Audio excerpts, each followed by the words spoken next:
Anasema birrul walidain, kuwafanyia wema wazazi wawili, maana yake alihsanu ilayhima, ni huo uzuri kuufanya kwa wao, bikaraimil aqwal, kwa zilizo bora, kwa zilizo tukufu katika kauli, wal af'ali, na kwa yaliyo matukufu katika matendo.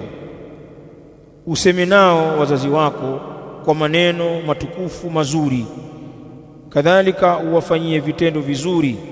Akatoa mfano wa hivyo vitendo, mina taa, ikiwemo kuwatii, ikiwemo taa, watawadhui,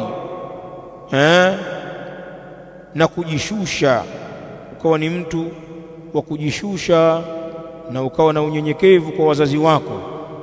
Wal khidmati, na kuwatumikia kwa khidma mbalimbali. Wal infaqi alayhima, na kutoa posho juu yao, ukawa unawapa katika posho.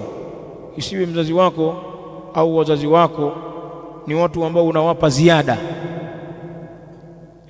baada ya mambo yako, ile ziada unawakumbuka wazee kijijini. La, wazazi hawapewi ziada, wazazi wanapewa nafaka, wanapewa posho ya wajibu, kama ile ambayo unampa mtoto wako, kama ile ambayo unampa mkeo.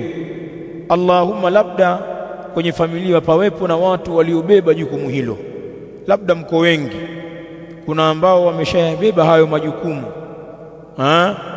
basi wewe utatoa pale ambapo utapata wasaa.